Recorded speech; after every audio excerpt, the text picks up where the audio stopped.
Sekarang kita lanjut bagian keempat, menentukan nilai limit fungsi trigonometri, yaitu dengan cara menyederhanakan fungsi trigonometrinya ya.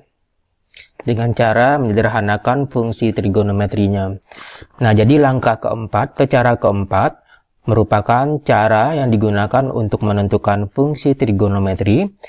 Nah, di mana fungsinya itu harus kalian ketahui dasar-dasar daripada rumus daripada fungsi trigonometri. Nah, jadi untuk dapat mengerjakan soal limit fungsi trigonometri dalam bentuk ini, mengharuskan Anda mengingat kembali rumus-rumus dasar pada trigonometri. Dan untuk langkah selanjutnya, Anda tinggal menyesuaikan sudut yang diminta dari soal yang diberikan. Nah, jadi pada bagian keempatnya ini adalah nanti soalnya itu berhubungan dengan limit fungsi trigonometri, di mana limit fungsinya itu harus mengingat kembali rumus-rumus dasar yang pernah kalian pelajari sewaktu kelas 10 maupun kelas 11. Nah, jadi pelajaran sebelumnya itu dipakai kembali, ya, kita aplikasikan kembali dalam bentuk menyederhanakan fungsi trigonometri dengan menggunakan rumus dasar yang telah kalian pelajari pada kelas sebelumnya. Nah, perhatikan, ini ada namanya identitas trigonometri. Jadi sin kuadrat X ditambah cos kuadrat X sama dengan 1. Nah, ini adalah rumus dasar yang pernah kalian pelajari waktu kelas 10 ya. Kemudian ada namanya rumus jumlah dan selisih sinus dan kosinus. Kemudian ada namanya sin 2A ya. Ada sin 2A, cos 2A, tan 2A.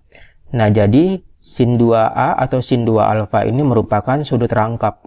Ya, sudut rangkap seperti sin 3 alfa, cos 3 alfa. Nah, itu merupakan sudut-sudut rangkap. Ya. Nah, kemudian yang di bawahnya ini ada namanya itu adalah rumus jumlah selisih perkalian pada sinus dan kosinus. Ya, maupun pada sudut tangen. Nah, ini rumus dasarnya ini harus kalian ingat kembali karena akan dipakai ya. Akan dipakai pada cara keempat untuk menyederhanakan fungsi trigonometrinya. Nah, untuk lebih jelasnya coba kita perhatikan contoh soal. Contoh soal yang pertama, tentukan nilai limit fungsi trigonometri di bawah ini.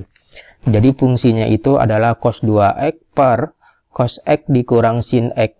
Nah, di mana sudut yang dimintanya itu dalam bentuk radian untuk x mendekati pi per 4.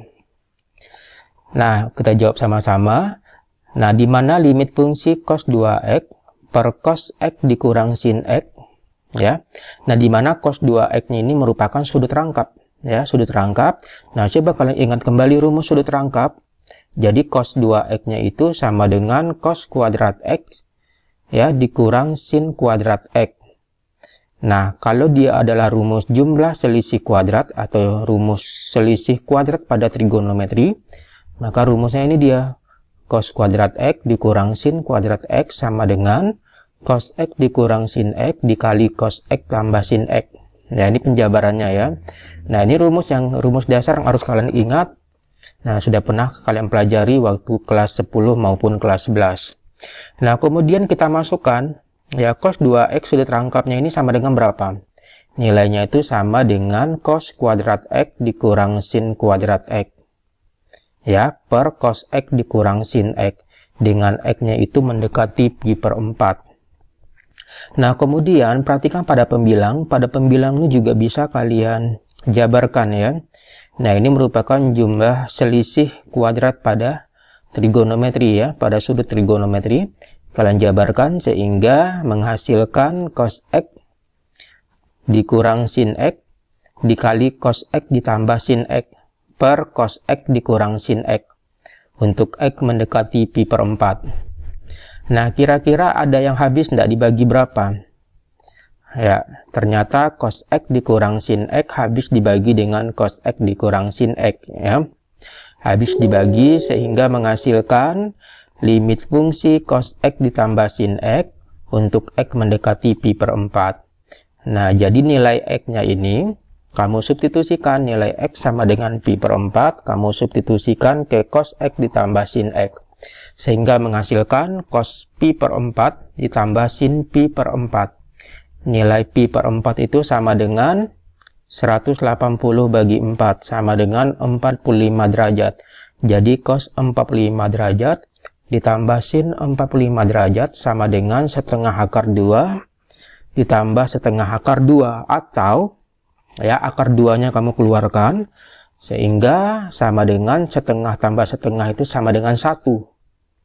Ya, jadi 0,5 tambah 0,5 itu sama dengan 1. 1 dikali akar 2 sama dengan akar 2. Nah, sehingga nilai limit fungsi trigonometri di atas adalah akar 2. Ya, sampai sini paham ya? Nah, jadi rumus asalnya itu berasal dari rumus dasar yang pernah kalian pelajari ketika kelas 10 maupun kelas 11. Jadi akan kita ulang kembali, akan kita aplikasikan kembali ke matematika peminatan untuk menentukan nilai limit fungsi trigonometri. Ya, nah, kita lanjut untuk soal nomor 2. Soal nomor 2, tentukan nilai limit fungsi trigonometri di bawah ini. 1 dikurang cos X per 2X kali sin X untuk X mendekati 0. Ya, kita jawab. Nah, kita jawab, perhatikan. Coba kalian ingat kembali ya. Rumus dasar trigonometri. Nah, kalau nilai cos 2X, nah ini sudut rangkap namanya ini. Sudut rangkap. Nilai cos 2X itu sama dengan cos kuadrat X dikurang sin kuadrat X. Nah, ini kalau dia X-nya itu 2 kali, jadi cos 2X. Nah, bagaimana kalau X-nya itu 1, cuman cos X saja? Kalau cos 2X, cos kuadrat X dikurang sin kuadrat X. Nah, kalau dia cuma cos X saja, nah berarti dia X-nya itu jadi setengah dia. Ya, jadi setengah. Kalau dia cos X saja sama dengan cos kuadrat setengah X dikurang sin kuadrat setengah X. Nah, jadi rumus nilai cos X-nya ini kita pindahkan. Nah, sehingga menghasilkan limit fungsi 1 dikurang cos X-nya ini sama dengan ini dia ya. Cos kuadrat setengah X dikurang sin kuadrat setengah X dibagi 2X per sin X. Nah, sehingga menghasilkan, nah perhatikan, ini kan dibatasi dengan tanda kurung ya. Tanda kurung, jadi untuk menghilangkan tanda kurung, maka masing-masing negatifnya ini kamu kali-kali ke dalam ke sini ya. Jadi negatif dikali cos kuadrat setengah X sama dengan negatif cos kuadrat setengah X. Nah, kemudian negatif kali negatif, nah ini perhatikan, negatif kali negatif sama dengan positif. Jadi positif sin kuadrat setengah X per 2X sin X. Nah, kemudian sama dengan, nah sekarang kamu tarik ya.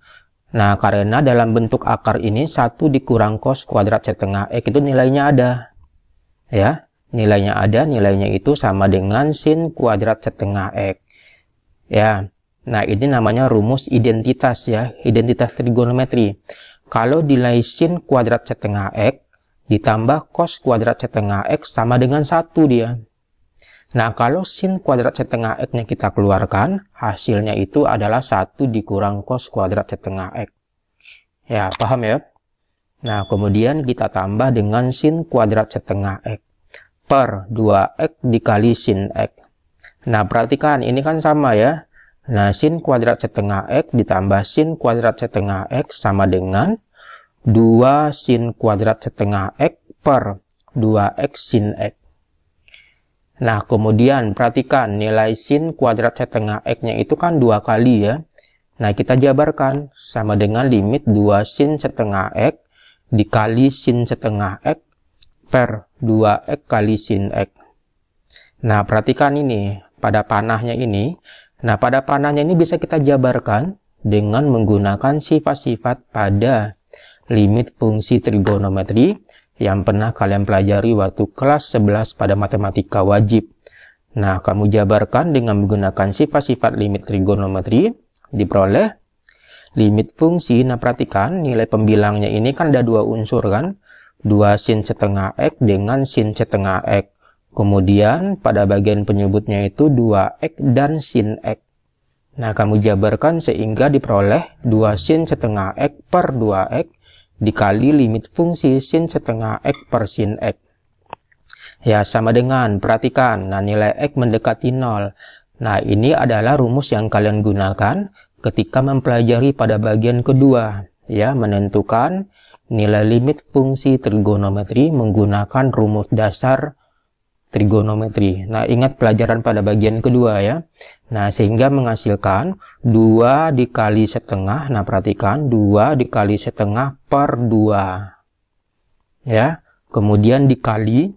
Nah, ini juga menggunakan ya rumus dasar pada trigonometri pada bagian kedua. Ya, sin setengah X per sin X berarti setengah per 1.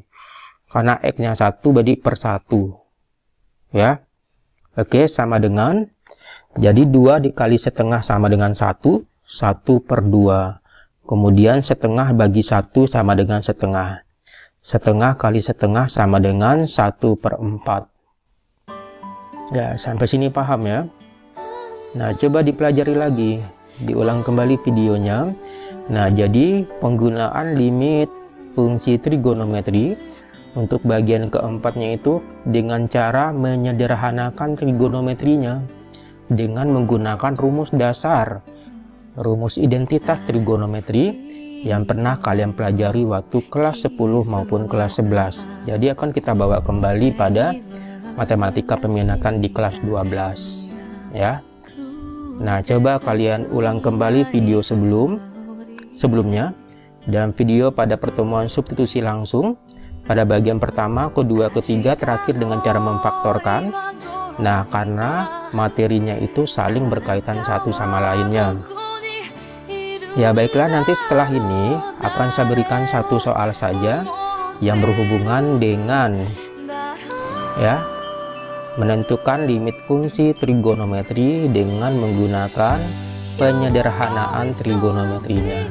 Nah, ada satu buah soal, silakan kalian kerjakan ya sambil menonton video-video sebelumnya ya. Ya, sekian, terima kasih.